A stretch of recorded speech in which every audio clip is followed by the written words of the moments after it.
What is happening? Episode 179 of the Michael Lab Show. Before we go ahead and get any further into the episode, can everybody go to the link in the bio?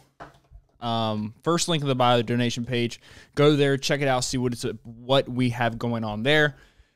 Donate money if you like. If not, it's totally up to you. If you're listening on audio or if you listen to Apple, Spotify, wherever, just go to the YouTube, click the Michael Labs YouTube page.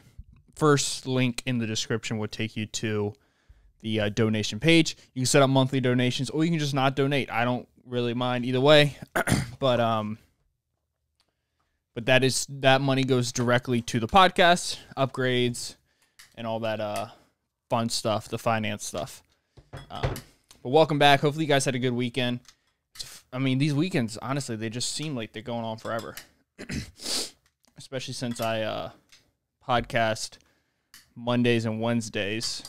I have Thursday, Friday, Saturday, Sunday when I'm not doing an episode, and like so much stuff happens and it's like crazy, and I'm lighting this candle on fire because I love fire. But what do I have to talk about? I had to do an assignment yesterday. It's like a 15-page test. And I really honestly have no idea exactly what I'm doing. I'm just going along with it. But welcome back, guys. Episode 179. I have my Tesla shirt on. This is my shirt I wear when I'm feeling inspired, when I have goals, when I want to accomplish things. I wear this Tesla shirt out and about whenever I park my car because I have a Nissan Altima.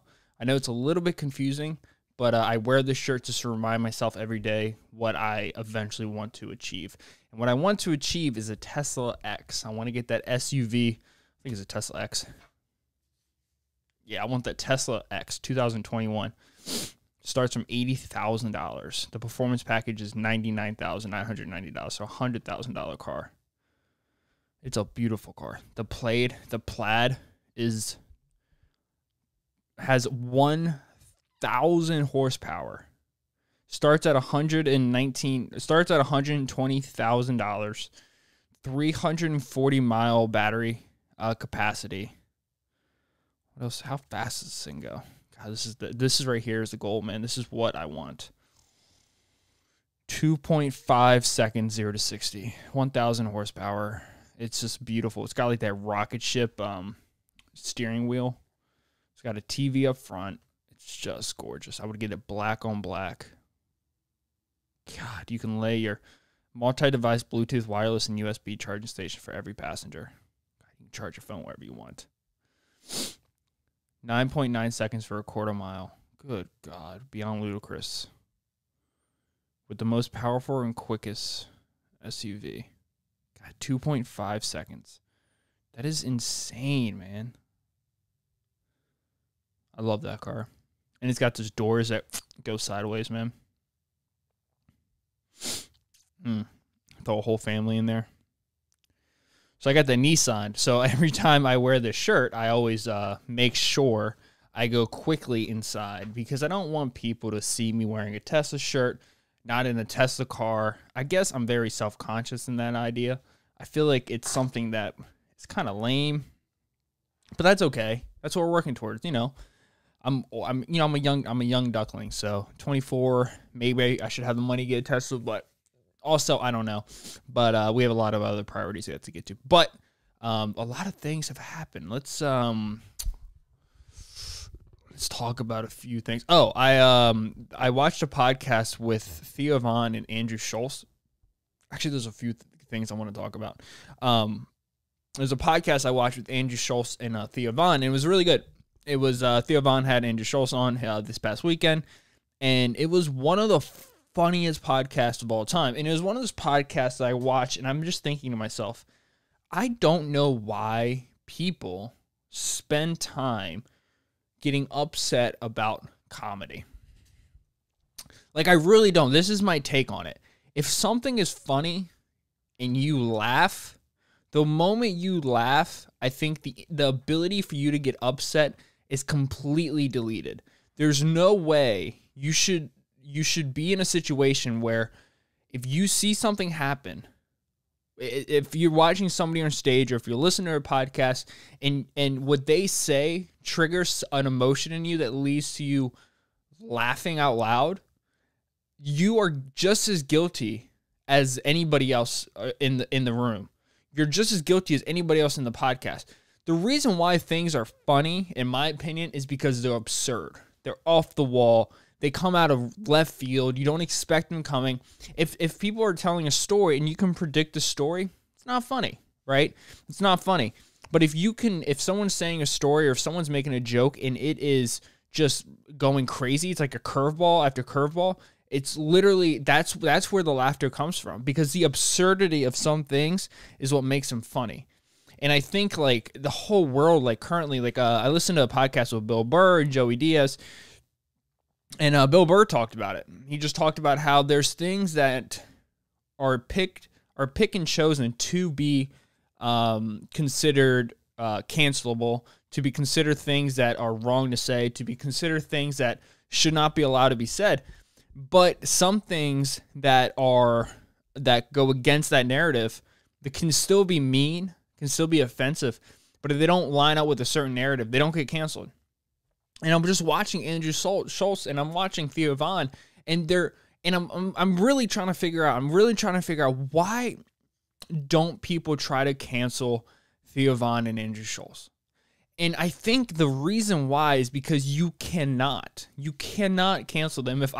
Let's just say I'm a social justice warrior and I'm over here and I need to write a new blog post for blaze.com or whatever it is. I don't know. What's another, I don't know. I need to write a quick article for blaze.com. I go and I watch some podcasts and, Theo Von and Andrew Schulz are making jokes about people who have Down syndrome. Okay. So they're making jokes about people who have Down syndrome. They're making fun of rednecks. They're making fun of minorities. They're making fun of themselves. They're making fun of things. I need to get a couple hits. So I spend 30 minutes. I watch it. I summarize it. I type it up on a quick little, on a journal. And I wait for Theo Von and Andrew Schulz to do something, put out a special like Andrew Schulz did, or Theo Von put a special out like they did. And then I release it. And the reason why I want to do that if I'm a journalist is I'm looking for the world to go after them. When they go after them, I get hits, I get spins, I get paid ad revenue. But I think when you're dealing with people like Andrew Schulz and you're dealing with people like Theo Von or Joe Rogan or Joey Diaz or Bill Burr, you can't. Because the people that listen to them, the people who enjoy their content, enjoy Rogan, enjoy Diaz, enjoy Theo, enjoy Andrew Schulz, the reason why you cannot cancel them is because those people, I'm one of them, will continue to listen to them. Because when I go into a situation, let's say I'm going into a comedy show, like, okay, I went to go see Rogan and Andrew Santino and, what's his name? Oh my God, the little skinny dude.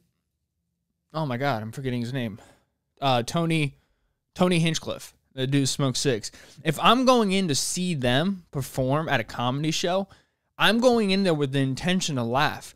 It's a mutual contract that was agreed upon that we didn't have to talk to. If you're going into a funeral, there's ways that you act in a funeral, right? There's ways you act at a comedy show. There's ways you act at a football game, right? The boundaries are very much, they're black and white. They're very clear, right? They're very clear boundaries. The comedian's going to try to say something that is offensive, that's provocative, that comes from left field. It's a curveball thrown at you to make you laugh. Now, if the comedian misses and it doesn't hit the right way, what's going to happen? There won't be laughter. The laughter means the joke didn't work. It doesn't mean that it was highly offensive or it doesn't mean that it was meant to be hurtful. It just means that the comedian missed. Just like if you go to a motivational speech and the person's up there talking motivational, and they say something, and in the back of your head, you're like, I don't think that person's done that. It won't hit. It just won't hit because the intention was to be motivational, but what happened is the person themselves, they didn't deliver the speech well enough. They didn't have the credibility. So when you're listening to the Andrew Schulz and you're listening to this past weekend, the reason why it's one of the funniest podcast episodes I've ever seen is because it hit so hard. Because I know 100% that Theo Von and Andrew Schulz behind the scenes are good people, but they're putting on a performance. And that's why it's so funny, because it's so absurd what they were saying. What they were saying was just outrageous. And I don't think anyone would disagree. I don't think anyone would disagree. The only person that would disagree is the person that goes to the podcast looking to write up a story.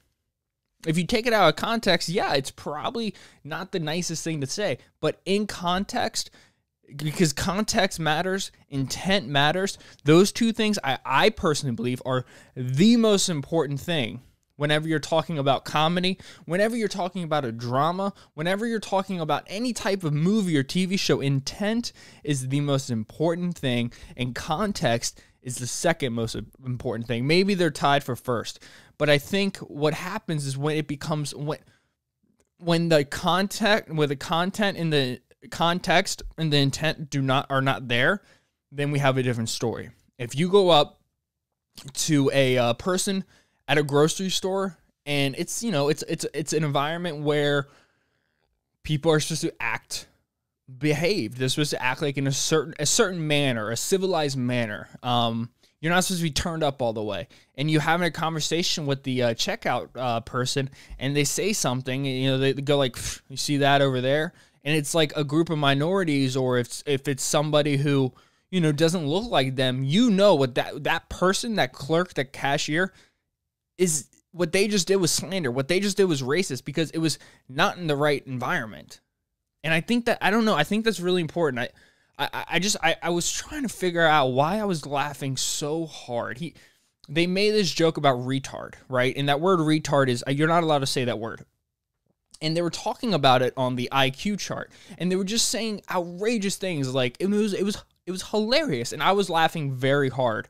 They were talking about what is that notch, that IQ point right above retard? What is it? Are you just like are you just not the smartest person around in terms of IQ? And I was like, why is that so funny? Why is that so funny? And the reason why it's so funny is because it was so outrageous. It just didn't make sense, and that's why I was laughing. And then I was thinking, is laughing about something that is offensive or mean make you a bad person? And I don't think it does. I really don't. I don't think that makes you a bad person. I think that makes you human. I think laughter is the thing that's missing the most from this world. And some things they should not be joked around upon. But even like, getting murky water here. But even like when those shootings went down at the massage parlors, I listened to a podcast with Brendan Schaub and Chris DiStefano. And Chris DiStefano especially, he like celebrated Asian love, or like Asian support, and they did outrageous things. They ate like shellfish, and they were asking questions to Asians on the set, Kat and Chin. But you could tell it was out of love, and you could tell that they were just joking around about it, because sometimes in really dark times, in really dark places, laughter is a thing that can bring people together. I mean, even during 9/11, I listened to a lot. I was 5 years old during 9/11. I was really young, but I listened to guys like Bill Burr talk about 9/11, and he was I think he was living in New York at the time.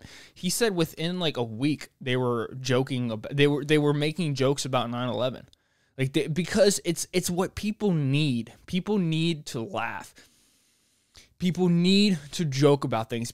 It's like when you talk when you're somebody who has trauma, what do? You joke around about it. And you don't always do that. It's one of the mechanisms that people do. One of the mechanisms people do when they talk about serious subjects is you laugh about it. You joke about it. It's like a tribal thing. It brings people together. And I thought it was really cool that he reposted me on his story. That's basically all I'm trying to say. But it was really nice, and I think that's where comedy is its best. That's where I think it always will be its best. It's always its best because it pushes boundaries, because guys like Theo, guys like Andrew Schulz go up on stage and they just rip for hours, and they just rip. They make fun of everything. They just got the gun blazing. They're just shooting down everything, right? They're just going at the hardest topics and just going in on them. And I think that's a really important thing. And I think it depends on where you're doing it. If you're doing it in a business-like setting, you probably shouldn't be doing that. If you're doing it with friends, it's a different story. I don't know. I don't know. I think there's a time and place for canceling. I don't think I don't think you can cancel jokes. I really don't. But I don't know. We'll see. I mean, we'll see. we'll see what that quick little speech gets me. I mean, I don't know. I think it's very important for us to continue laughing, to continue looking at the absurdity of a lot of things. Not saying there's not a time and place to be serious. There's a time and place to be dead serious. There's a time and place to stop somebody when they're saying something highly offensive to somebody. There's a time and place to be a police and be like, hey man, don't say that. What you just said was really rude. Or like, hey man, why'd you move like that? Or hey man, you shouldn't think like that. And honestly, I think that's very important. But in certain settings, everybody just wants to laugh. When I went to go see Rogan, it was just funny. I mean, everybody. We had Middle Eastern people, we had Chinese people, we had Russians, we had Americans, we had Mexicans, we have African Americans, Africans, we had Icelanders, we had everybody, Brazilians, Puerto Ricans, gay people, straight people, military, jiu-jitsu people. It was just a time to laugh, you know. And I think laughing is it's been missing from our society for a while. I think it's time for it to make an appearance. I think it's time for us to rip on each other again. I do. I think we need to rip on each other. I think we need to laugh more. I don't know. Maybe that's just me. But I don't think it is. You know, some of my closest people I talk to are they're minorities, you know, and I think we had serious conversations when it's time to have serious conversations, but when it's time to laugh, we laugh, you know, and it brings people closer to each other, you know, because we do absurd things. I think sometimes people need to make fun of it. I don't know. Maybe not.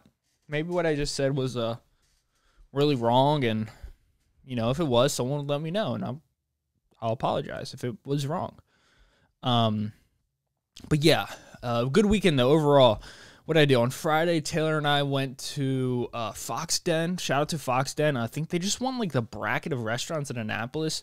Dave Portnoy, if you're listening to this podcast, which I know you're not listening to this podcast, please go visit Fox Den in Annapolis.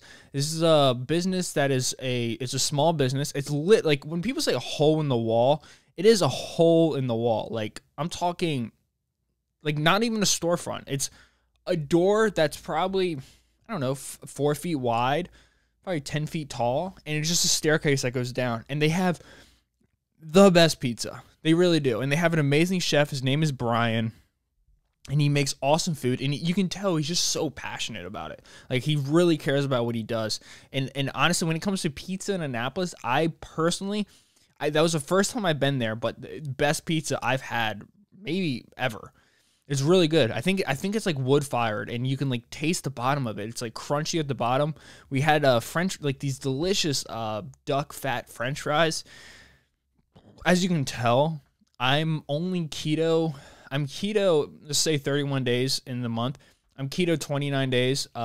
Every other Friday, I have a cheat meal. I just have a cheat meal. Like I eat low carb all day, and then Taylor and I are doing this thing where we go out on Fridays and we eat good food, right? We go to Annapolis, we take our dog, Riley, who is adorable.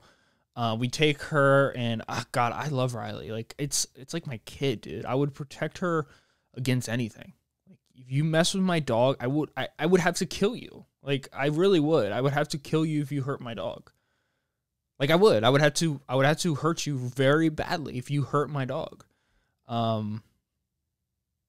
Yeah. So don't hurt my dog. But no, I know Dave Portnoy does this thing where he goes to pizza places, and it gives a restaurant huge publicity, and it helps out the business owner so much, and it's a beautiful thing that he does, and I think it's amazing. I think he gets a lot of he gets a lot of hate from a lot of places that I think are neither here or there, near or there, and whatever the saying is. But I think what he does is incredible. He does a Barstool Sports Fund where he raises money from a bunch of famous people. I mean, everybody, Aaron Rodgers, I'm sure a lot of other, very famous people. And they just give money out to restaurants because our governments have been incompetent with supporting local businesses. They've been very incompetent. Some states worse than others. I think Maryland's been okay, but like New York is just horrible the way they've been dealing with restaurants. So he has this organization where he gives money. He literally just gives money, no strings attached to these mom and pop stores, and it's legitimately saving these restaurants. It's saving these restaurants, and I would, if this ever gets to him, I'm gonna post it on my social media. If this ever gets to them, helping them would be amazing. Their food's amazing. They're a great local spot in Annapolis. I don't think you've been to Annapolis before, Portnoy, but it would bring so much joy to the restaurant. It brings so much joy to the town. But obviously, I know you're a busy dude, making stacks with Penn online gambling. By the way, yeah, I'm not gonna get into that. But Penn, it's Portnoy made a lot of money with that. He's a smart man. I watch his live stream every morning at 9:25 when he does his live stream day trader thing, and then I watch it when it closes if I have time, if I'm not at work. But we went there. We went to Fox Den, had some amazing pizza. We had like just a regular traditional cheese margarita pizza, and it was amazing. It was great. We ate in the street. We ate in the street because COVID, which was fine. It was beautiful weather. It was really nice. And I could hear some good music. I heard people having conversations. Every once in a while, a homeless person be running down the street just hammered, like, wow, freaking out like that. So you had nice little homeless people there. You had some people just with banging music. You had people like trying to fist fight in the parking lot. You had cars just flying by. You had motorcycles flying by. You had people. I felt like I was in New York City. Because when I went to New York City for my birthday back in September, I literally ate with my back up against a moving truck because COVID, and we couldn't eat inside. And it was moderately warm. It was like, I don't know, 50 degrees, so it wasn't that cold. I didn't get hammered, but I definitely got it was the last time I was intoxicated. October, November, December, January, February, March. 6 months ago was the last time I had a drink. And I had a bunch of Orange Crushes because the bartender didn't know what an Orange Crush was, which I kind of found fascinating because we went to Florida one time, Taylor, my family, and I ordered an Orange Crush, and they had no idea what it was. And I was like, this is strange. I knew it was like, I didn't know, I knew it was like a local drink, but I figured the orange state, the state of, that's what they do. They got oranges. That's kind of what they're known for, is oranges. Diet Pepsi at 11:45. Not healthy. I figured they would know what a Orange Crush is. But they didn't. But they made me one. And then I went to New York City, and they didn't know what one was. And so the guy made me an Orange Crush, and he, what did he do? Oh, I gave him like instructions on how to do it because I don't know how to make it either. I mean, I'm pretty sure it's just like ruby red orange with like vodka, tequila, maybe. I don't know. Who cares? I just drank it. And then I got like a free one. So I drank that. But that was cool. But it was a nice night. It was nice. New York City was nice. Annapolis was nice. We went and got some Brewster's ice cream. I had a Reese's sundae. Saturday came around. We worked out. I did more door dashing, which I'm telling you, man, I'm falling in love with door dashing, dude. I made $200 last week just off of dashing alone. I think it was like 8 hours. Let me look this up here. And obviously, I know there's gas involved, and people are going to say, oh, you don't make money. But at the end of the day, I'm making more money door dashing than if I wasn't door dashing, right? So that's kind of how I look at it. So I made $201 in 8 hours and 8.5 hours. So what's that? 201.03 to be exact, divided by 8.5.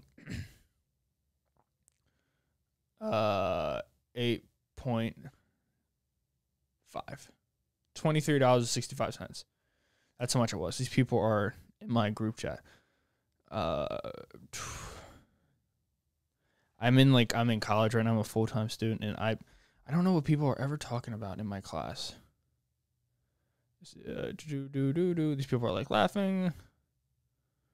I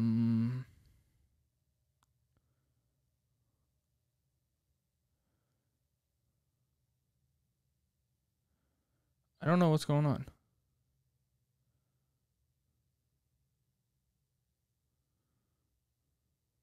I don't know what's happening. People are like yelling at her.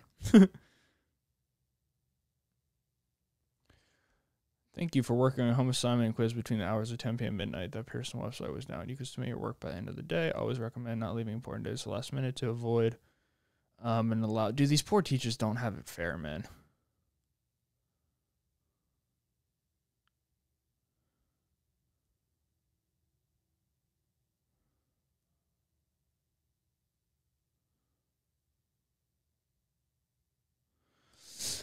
Oh man, people do not take responsibility for their own actions. But who am I? I'm in college too. I shouldn't be complaining.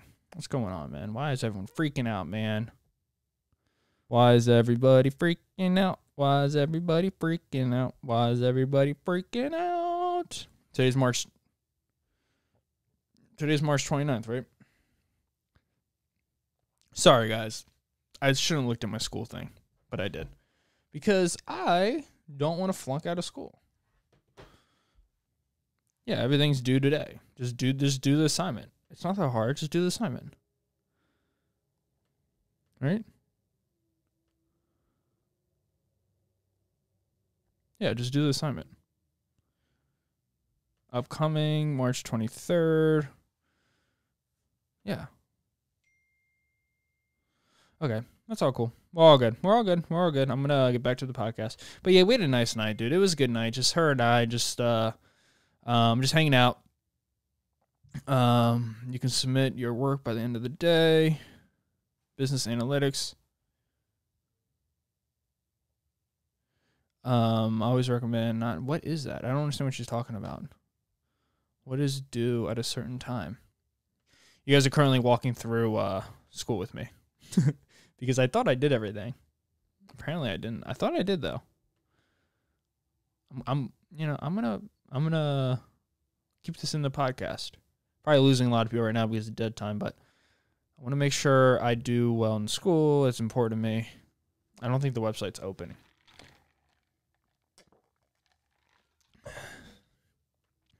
Maybe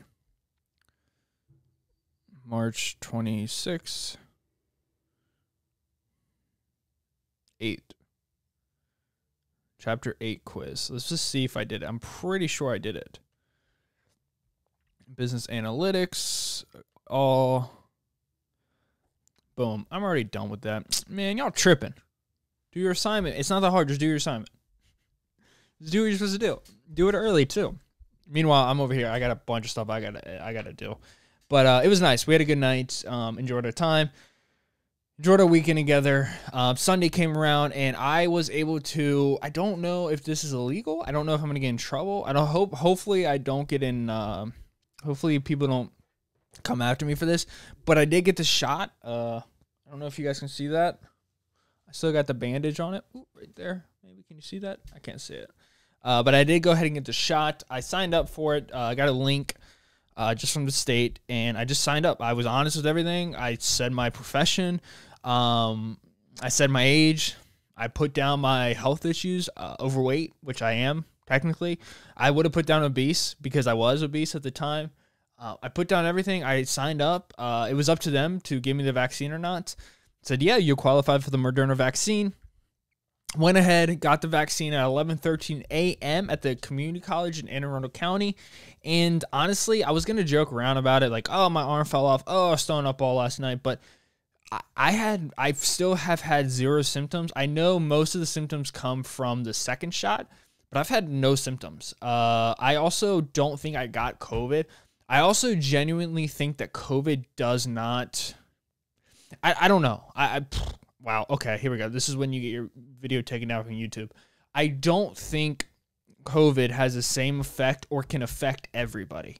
I don't know what it is with me. I've talked about this ad nauseum on this podcast, but I did not get COVID, and I slept with my girlfriend for 2 weeks. I was tested twice, came back negative twice.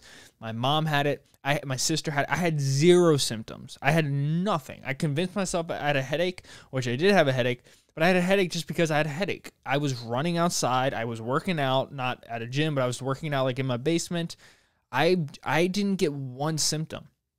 And I don't know what that means. I know I was on a high dose of vitamins at the time. I was taking these On It day and night packs, which were just loaded with vitamins. And I know I was eating keto. I was eating a low carb diet. My dad was eating a low carb diet. Plus he was also taking vitamins I didn't know about. So we both didn't get COVID, and we lived in the same house. None of us wore a mask around each other. We kind of just went about our days, and I never got sick from it. I don't know what that means. I don't know what the science is. I don't know what the science literature is on that, but I do know I did not get COVID. And I also know when I got the shot, I went there. It was super easy. You just walk in, that you sign up, whatever, give your birthday, your age, show them an ID, or not your age and your birthday. You give them your birthday, your name, you show them an ID. Make sure everything's matched up. You sit down. I didn't have to wait at all. Like literally my shot was at 11:13. She asked me what time my shot was when I sat down at the table, and I said 11:13. It was 11:12. The lady said, "This is a Moderna shot." I was like, "Yep, it's a Moderna shot." I took my shirt and I pulled my arm out of the sleeve, popped my arm there. She said she didn't say anything. I didn't watch her. I don't have. I would rather not get shots than get a shot. So I'm not afraid of shots, but if I can avoid it, I will. I'll explain why I got the shot. Why I got the shot. Which is, I think, is a reason that a lot of people didn't get the shot. I got a shot for a different reason. But yeah, she just put the needle in me, and it felt like a lot of serum. I don't know if it was. And it was just like, I kind of liked it. I might be a psychopath here, but I kind of like getting the vaccine.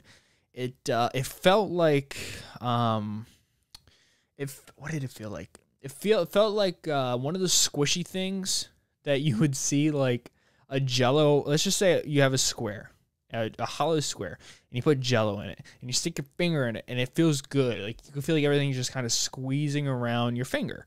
That's what it felt like. It felt like that in my arm. And once it went in my arm, I kind of didn't want it to leave. Like it felt really nice.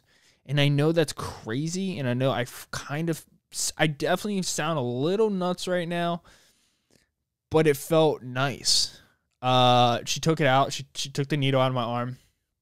She put a Band-Aid on me, still have it on. Disgusting, right? Oh, that's actually pretty nasty. It's been a day and a half. I'm just kind of keeping it on, keeping it on. I don't want to rip it off. Why rip it off? It hurts when you rip it off. They gave me super bandage. This thing is like, I think I haven't showered yet, have I? It's nasty because I worked out twice and I ran 3 miles. I didn't run for 6 days. I'm back on my running game. I'm sorry. I took a week off. I'm back on my running game. I'm back on my diet, yo. Like, I'm feeling good. I'm like 196 to 199. I'm out of the 205. I got up to like 209 pounds, bro. 209. That is thick for me. That is a thick weight for me. But I'm feeling good. The only thing is my arm is a little sore. So you guys are watching this video on Tuesday. I got the shot on Sunday at 11:13. I'm recording this right now at 11:52 on Monday. So it's been exactly 24 hours. And the only thing, like I worked out today, I did back. I didn't do any like pull downs like above my head. Like I can put my arm straight, but I can feel it like it's sore. Obviously I put a needle on my arm. It's sore. Is that how all heroin addicts feel? Is their arm like constantly sore? That's a symptom that you wouldn't even notice. I guess if you're strung out on heroin, that's the last thing you care about. If you are, if you're strung on heroin, the last thing you probably care about is a sore arm, I would think. Maybe not. Maybe that's the first thing that people, there we go. Here's the deal, and I got a second vaccine on Thursday, April 1st. We're going to be loosey-goosey on showing up, depending on how our reactions. We've been hearing 50-50, thank goodness. Just people talking about the vaccine. Positive, we may not know until Sunday morning, being a baby about it, but he didn't have some reactions to the first one. Yeah, that's fascinating. But yeah, I got my vaccine. I don't think I would have got COVID. I don't know.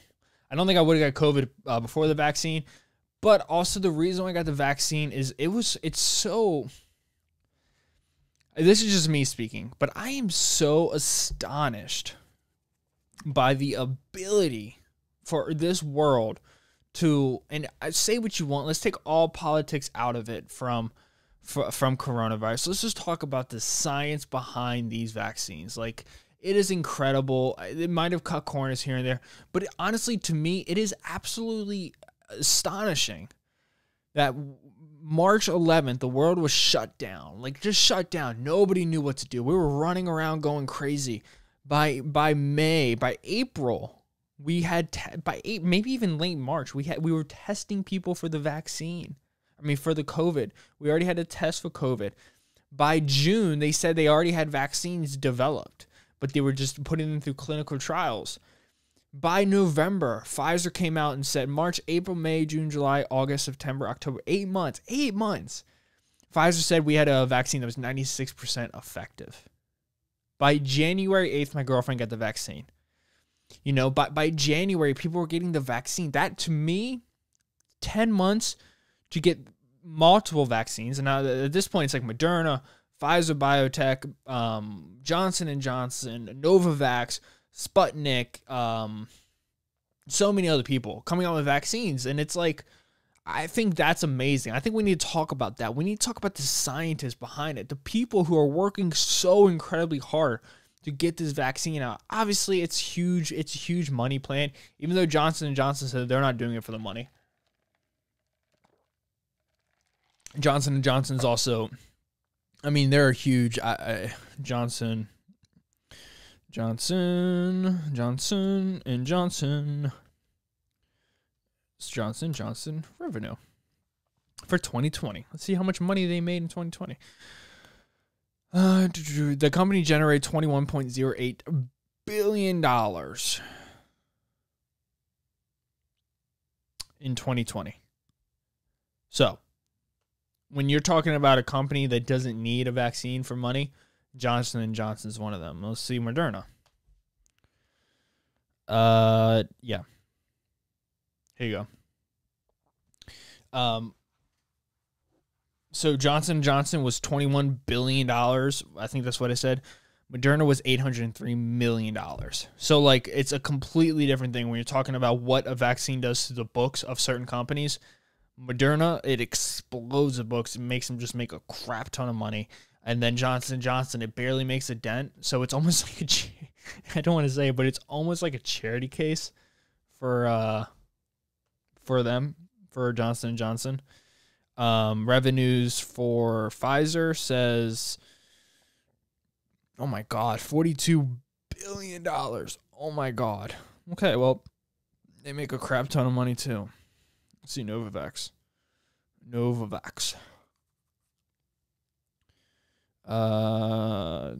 Wait, what? The first quarter was $3 billion. So about 12. I would say between 12 to 14 billion dollars. So, or $1 million. Yeah, $1 million. So they're very small too. No.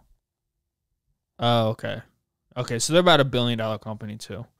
Okay. Yeah, I was gonna say just $1 million. That's a weak ass company. They're not doing anything over there. But I think they're doing the ones with the one where they where you chew it. I think they have that one. Novavax. COVID vaccine. I thought they had the one that you chew. Non-injectable COVID vaccine.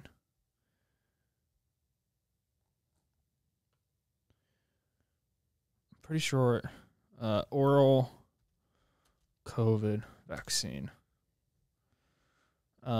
Israel company claims oral COVID vaccine is on its way. Pfizer's starting the early trials for theirs. ORMP.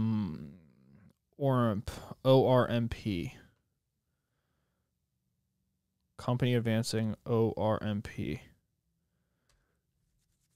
They're doing one that's publicly traded, engaged in development of oral drug delivery system. Oh, okay. So that's wow. I might have to invest in those suckers. That'd be crazy if they can do that. They're up from $4 to $10. They peaked at $10.93. That would be huge if they could get into that. But yeah, that's it, guys. I hope you guys enjoy this podcast. I hope I didn't I don't want to offend people, obviously. And I don't want people to think I'm being harsh, but I do think laughter's good. For me, I watch comedy every day. I love laughing. I laugh every single day. I make jokes all the time. Sometimes they're off a little bit. Sometimes they're not even that funny. Sometimes they're slightly mean.